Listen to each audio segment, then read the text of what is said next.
Solo imagina, era una noche de tormenta, y la lluvia golpeaba fuerte contra las ventanas del antiguo almacén donde Luis, el guarda de seguridad, hacía su ronda. El lugar era inmenso, con montones de cajas apiladas de manera desordenada, y el sonido del viento fuerte afuera parecía casi ensordecedor. Dentro, lo único que se oía además de la lluvia era el eco de los propios pasos de Luis, resonando sobre el frío concreto del suelo. Miró su reloj. Era casi medianoche. Estaba solo, como siempre. El turno de la noche siempre era el más tranquilo, pero esa noche algo estaba diferente. Había una sensación extraña en el aire, algo como una presión invisible que ponía inquieto a Luis. Se sentía observado, como si hubiera algo más allí con él, algo que no podía ver. Pasó por una de las puertas de metal del almacén y al girar el pasillo, algo lo hizo detenerse de repente. En el suelo, cerca de uno de los montones de cajas, había huellas mojadas. Pero no era solo eso. Las huellas, que parecían venir de un lugar mucho más distante, llevaban hasta una herramienta abandonada. Una palanca, oxidada y manchada de algo oscuro, como si se hubiera usado recientemente. Luis sintió un escalofrío en la espalda, pero trató de ignorarlo, pensando que podría ser algún visitante del almacén que había olvidado su herramienta. Sin embargo, al continuar su ronda, el sonido de unos pasos a lo lejos llamó su atención. Primero pensó que era su mente jugando una mala pasada, pero pronto quedó claro que no era su imaginación. El sonido era distintivo y venía de algún lugar dentro del almacén. Pasos, pero no de alguien normal. Eran pesados, arrastrados, como si algo, o alguien, se estuviera moviendo lentamente por la oscuridad. Luis apretó la linterna, intentando iluminar el camino por delante, pero la luz solo iluminaba una pequeña área a su alrededor, como si el resto de la oscuridad se extendiera de forma densa. La tensión aumentaba con cada segundo, y Luis comenzó a caminar más rápido, su corazón latiendo desbocado. Llegó a otra zona del almacén, donde el eco de los pasos parecía venir de más de un lugar. De repente, vio, por un breve instante, figuras moviéndose en las sombras. Eran personas, pero sus siluetas eran difíciles de discernir, como si estuvieran vestidas de negro, sin detalles. Se quedó paralizado. ¿Qué hacían allí? ¿Y por qué no las había oído antes? Su instinto le gritó que se fuera de allí. No sabía quiénes eran ni qué hacían, pero sabía que no podía quedarse a descubrirlo. Dio media vuelta y corrió hacia la entrada, el sonido de los pasos distantes aumentando a medida que se acercaba. Cuando casi llegó a la puerta, un ruido detrás de él lo hizo detenerse. Algo se había movido rápidamente. No tuvo tiempo de reaccionar. Miró hacia atrás y vio una figura encapuchada saliendo de las sombras, con los ojos brillando como dos puntos de luz. Luis no tuvo más dudas. Necesitaba salir de allí. La puerta estaba cerca, pero al intentar abrirla, la linterna falló, apagándose por completo. Sintió el pánico apoderarse de él. En un impulso desesperado, abrió la puerta y corrió a la calle, el sonido de los pasos ahora resonando tras él. Fue hasta el puesto de seguridad más cercano, donde consiguió pedir ayuda a la policía. Cuando los policías llegaron al almacén, la escena parecía extrañamente tranquila.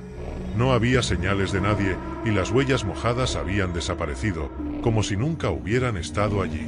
Revisaron el lugar, pero no encontraron nada. Ninguna pista, ninguna persona, ningún vestigio de lo que Luis había visto. Sin embargo, la sensación de miedo permaneció con él, como un peso en el pecho que no podía quitarse. La policía lo tranquilizó, diciéndole que podría haber sido una ilusión causada por la tensión del turno, pero Luis sabía lo que había visto. La noche siguiente, regresaría al almacén, esta vez con un compañero. Era el protocolo, pero la duda aún lo consumía. ¿Quién o qué estaba allí, esperando en la oscuridad, observando en silencio? Sentía que el misterio no había terminado y que algo más estaba al acecho, esperando su próxima oportunidad. Y esa noche, mientras el viento aullaba y la lluvia no daba tregua, Luis sabía que el miedo no solo estaba en las sombras, sino también en las preguntas sin respuestas que llevaba consigo. Lo que sucedió aquella noche no era algo fácil de olvidar, y comenzaba a temer que, la próxima vez, las sombras no solo estuvieran a su alrededor, sino dentro de él también. Espero que te haya gustado la historia. porque la segunda historia es aún más escalofriante. Solo no olvides revisar si ya estás suscrito al canal para no perderte ninguna historia terrorífica. Solo imagina. Había una vez una noche oscura y tormentosa, cuando el viento cortaba los árboles y los rayos iluminaban el cielo en un espectáculo de luces que parecía premonitorio. Lucas, un hombre simple y solitario, vivía en una casa antigua en el campo, lejos del bullicio de la ciudad. La casa era grande y aislada, con paredes de piedra y un jardín que hacía mucho no se cuidaba. Siempre le había gustado el silencio, la paz que el campo le ofrecía, pero esa noche algo estaba diferente. Algo en el aire parecía pesado, como si el propio aire estuviera cargado con una tensión invisible. Dentro de su casa, todo parecía normal, o al menos eso parecía. Lucas estaba en el sótano, el que consideraba su refugio. El espacio era pequeño, con estanterías llenas de libros antiguos, cajas de herramientas, y en la esquina más oscura, un viejo sillón donde solía sentarse a leer o simplemente escuchar el sonido de la tormenta afuera. El calefactor zumbaba suavemente, creando una sensación de confort en medio del caos de la lluvia. Estaba sumido en un libro cuando, de repente, la luz parpadeó y se apagó, sumiendo el sótano en una oscuridad total.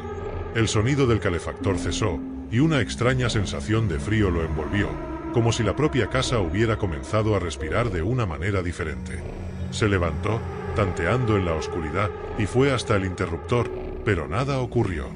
La casa estaba completamente silenciosa, excepto por el sonido de la tormenta afuera. Resopló, desanimado. Tal vez sea solo el viento, pensó para sí mismo, pero había algo en su mente que no podía explicar. Algo no estaba bien. Fue entonces cuando escuchó el primer ruido. Un estallido seco y alto, seguido de un sonido amortiguado, como si algo pesado hubiera caído en el piso de arriba. Lucas se quedó congelado. ¿Qué podría haber sido? Sintió un escalofrío recorrer su espina dorsal. Lo que quiera que hubiera causado ese ruido no era de la tormenta, no era el viento. Respiró hondo, tratando de calmarse. Es solo la casa que cruje, se convenció, pero su mente estaba lejos de estar tranquila. Con las manos temblorosas, subió las escaleras del sótano hacia el piso de arriba. Cada escalón crujía como un grito de advertencia, pero lo ignoró. Cuando llegó a la parte superior, se detuvo por un momento, escuchando el silencio. Ningún sonido. Nada. Dudando, se acercó a la puerta que daba al salón. Entonces, lo vio. Era algo que no tenía sentido, pero estaba ahí, justo frente a sus ojos. Un rostro, pálido e inexpresivo, con ojos grandes y fijos que parecían perforar su alma. El rostro estaba presionado contra la ventana, como si lo estuviera espiando, esperando. No podía entenderlo. ¿Era un reflejo? ¿Una ilusión? Pero no, era real. Sintió que su corazón se disparaba y un miedo helado se apoderaba de él. Dio un paso atrás, sin poder apartar los ojos de aquello. Cuando parpadeó, el rostro desapareció, como si nunca hubiera existido. Lucas respiró con dificultad, tratando de comprender lo que acababa de ver. Su cuerpo temblaba de pavor, pero su mente gritaba que debía salir de allí. De repente, los pasos comenzaron. Lentos, al principio, y luego más rápidos, como si alguien se estuviera acercando a él. Ya no podía ignorarlo. No era un reflejo. No era su imaginación. Alguien estaba allí. ¿Quién está ahí?, gritó, tratando de sonar más firme de lo que realmente se sentía. La respuesta fue un silencio absoluto, pero los pasos continuaron. Y ahora venían desde el interior de la casa. Lucas sintió un frío aún mayor, más profundo, invadir su espina dorsal. Se dio vuelta, pero entonces escuchó algo que lo hizo detenerse en su lugar, sin atreverse a moverse. Una voz. Era su propia voz. Pero no venía de él. Era una voz profunda, grave, como si alguien la estuviera imitando, resonando sus propios pensamientos. Lucas. La palabra sonó clara, y el miedo lo tomó por completo. Se dio vuelta hacia la ventana, que ahora estaba abierta, balanceándose con el viento fuerte. Sintió la necesidad de escapar, de salir de allí, pero sus piernas estaban pesadas, como si algo intentara sujetarlo en su lugar. ¿Qué estaba pasando? ¿Quién sabía su nombre? ¿Cómo era eso posible? Con un último esfuerzo, corrió hacia la puerta principal, pero, a medida que se acercaba, el sonido de los pasos aumentaba, más rápidos, más fuertes. Ya no podía esperar más. Sin pensarlo, abrió la puerta rápidamente y salió al jardín. La lluvia caía torrencialmente, pero no le importaba. El pánico lo hacía ignorar el dolor del frío y el agua que lo empapaba por completo. Corrió hasta la carretera, sintiendo el peso de sus propios pasos retumbando en su pecho. No sabía a dónde iba, solo corría, sin dirección, hasta que ya no pudo más. Sus pulmones ardían y sus pies sangraban, pero no se atrevió a parar. Solo cuando sintió que estaba a salvo, alejado de la casa, fue cuando sacó el teléfono y llamó a la policía. Cuando los agentes llegaron, la casa estaba en completo silencio. No había señales de nadie. Todo estaba como si nada hubiera pasado. Pero algo estaba mal. Lucas no podía explicarlo, pero sentía que algo lo observaba. Cuando volvió a entrar en la casa, los policías lo acompañaron, revisando cada habitación. Pero en uno de los espejos del baño, algo llamó la atención de Lucas. Allí, escrito con algo que parecía sangre, estaba su nombre. Lucas. Sintió un escalofrío profundo recorrer su espina dorsal. Eso no podía ser una coincidencia. No era una broma, no era solo un susto. Sabía lo que había visto. Y, a medida que la policía revisaba la casa, algo en el aire parecía ser diferente, como si la presencia invisible que había sentido aún estuviera allí, esperando.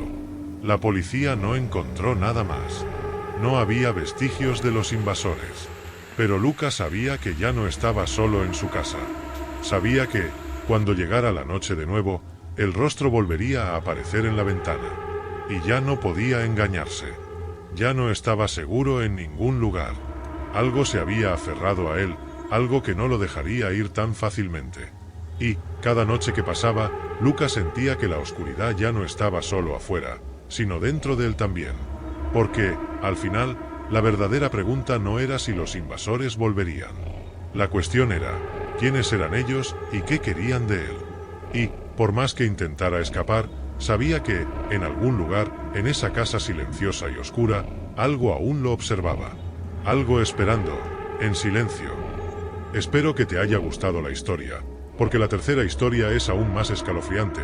Solo no olvides revisar si ya estás suscrito al canal para no perderte ninguna historia terrorífica. Solo imagina, era una noche como cualquier otra, y Enrique por fin había llegado a casa después de un día agotador en el trabajo. Las calles estaban en silencio, iluminadas solo por la tenue luz amarillenta de las farolas. Vivía en un barrio antiguo, de esos donde las casas están tan juntas que apenas las separan pequeñas vallas y jardines modestos. El reloj marcaba las 10:30 cuando cruzó la puerta principal, dejando caer el maletín y aflojándose la corbata con un suspiro de alivio. Su casa era acogedora, aunque mostraba signos de desgaste. La pintura de las paredes empezaba a descascararse, y los muebles, heredados de los padres de Ana, le daban un aire algo anticuado al lugar. La sala estaba en penumbra, iluminada solo por el tenue resplandor que provenía del dormitorio de Ana. Podía oír un murmullo lejano de la televisión. Seguro que se ha quedado dormida viendo ese programa de cocina otra vez, pensó con una ligera sonrisa. Se dirigió a la cocina, abrió la nevera y se sirvió un vaso de agua fría. El líquido descendió refrescante, pero algo parecía distinto esa noche. Enrique no podía explicarlo. Era como si el aire se sintiera más pesado, como si algo invisible estuviera presente. De repente, la luz del salón parpadeó. 1, 2, 3 veces. Miró hacia arriba, desconcertado, y antes de que pudiera reaccionar, todo quedó sumido en la oscuridad. El silencio que siguió era casi absoluto. No había sonidos provenientes de la calle, ni ruidos dentro de la casa. Solo un silencio opresivo, como si el mundo entero hubiese dejado de respirar. Enrique parpadeó varias veces, intentando que sus ojos se acostumbraran a la penumbra, pero todo a su alrededor parecía haber sido devorado por las sombras. ¿Se habrá ido la luz?, pensó. Pero algo no encajaba. Miró por la ventana y vio que las casas vecinas seguían iluminadas. La electricidad no había fallado, al menos, no para los demás. Un escalofrío le recorrió la espalda. Fue entonces cuando lo oyó. Un crujido. Suave, pero inconfundible. Venía del interior de la casa, como el sonido de un mueble arrastrándose lentamente sobre el suelo. Enrique se quedó inmóvil. El ruido parecía provenir del salón, lo cual era imposible, ya que acababa de pasar por allí y todo estaba en orden. «¿Ana?», llamó con voz vacilante. «¿Eres tú?». No obtuvo respuesta. Palpó su bolsillo y sacó el móvil. La luz de la linterna iluminó un pequeño rincón de la cocina, pero sus manos temblaban tanto que apenas podía sostener el aparato. Avanzó lentamente hacia el salón, cada paso más titubeante que el anterior. Al apuntar la luz hacia adelante, sintió que el corazón se le detenía por un instante. Los cables de electricidad que venían de la calle estaban cortados. Colgaban ligeramente fuera de la casa, balanceándose como si algo, o alguien, los hubiera tocado hacía poco. Antes de que pudiera procesar lo que veía, algo más captó su atención. Una luz tenue, similar a la de una linterna, se movía lentamente dentro del salón. Su primer pensamiento fue, ladrones. Pero al observar con más detalle, se dio cuenta de que algo no cuadraba. La luz no parecía estar sostenida por nadie. Flotaba, como si tuviera vida propia, moviéndose por la habitación de forma errática. Fue entonces cuando vio las siluetas. Sombras densas y alargadas se proyectaban en las paredes, danzando con movimientos lentos, pero sincronizados. Enrique no lograba distinguir ninguna forma concreta. Eran como trozos de oscuridad que hubieran cobrado vida. Tragó saliva, retrocediendo unos pasos hacia el jardín. Necesitaba avisar a Ana. Cogió varias piedras del suelo y empezó a lanzarlas contra la ventana del dormitorio, con toda la fuerza que pudo reunir. Tras 2 o 3 intentos, la luz de la lámpara finalmente se encendió. Sintió un alivio momentáneo y gritó: «Ana, sal de ahí. Cierra la puerta y llama a la policía». Al otro lado de la calle, las luces de las casas comenzaron a parpadear, como si algo se estuviera extendiendo por el vecindario. Enrique llamó a la policía, pero le temblaban tanto las manos que casi dejó caer el móvil. Mientras hablaba con el operador, las sombras dentro del salón comenzaron a moverse más rápido. La luz que flotaba parecía parpadear, haciéndose más intensa. Y entonces, en un abrir y cerrar de ojos, todo se detuvo. El silencio regresó. La policía llegó en menos de 10 minutos. Registraron toda la casa, pero no encontraron nada fuera de lugar, al menos, nada evidente. Los cables cortados eran la única prueba de que algo extraño había ocurrido. Enrique subió corriendo al dormitorio y encontró a Ana sentada en la cama, sujetando un crucifijo con tanta fuerza que sus dedos estaban blancos. Temblaba, con el rostro pálido y los ojos desorbitados. «Estaba aquí», dijo en un susurro apenas audible. «¿Quién?», preguntó Enrique, con el corazón encogido. «Él. Lo vi. Estaba en el dormitorio. Era alto, delgado, y tenía unos ojos que brillaban, como brasas. No dijo nada, solo me miró. Pero sabía que quería algo». Enrique intentó calmarla, asegurándole que la policía había revisado todo y que estaban a salvo, pero él mismo no se creía sus palabras. Podía sentir que algo seguía allí, aunque invisible. Esa noche, decidieron dormir juntos en el mismo dormitorio. Cerraron todas las puertas y ventanas, apilaron sillas contra la puerta del cuarto y apagaron las luces. Pero el sueño no llegó. Afuera, el viento silbaba, y los cables cortados se balanceaban como una advertencia sombría. Y, de vez en cuando, Enrique estaba seguro de que oía algo. La misma risa. Baja, distorsionada, como si proviniera de algún lugar dentro de la casa. ¿Te gustó la historia? Espero que sí. Cuéntame qué historia te puso los pelos de punta. Cuéntame cuál te gustó más. Pues en el siguiente vídeo la historia es aún más escalofriante. Solo que no olvides comprobar si ya estás suscrito al canal para no perderte ninguna historia terrorífica.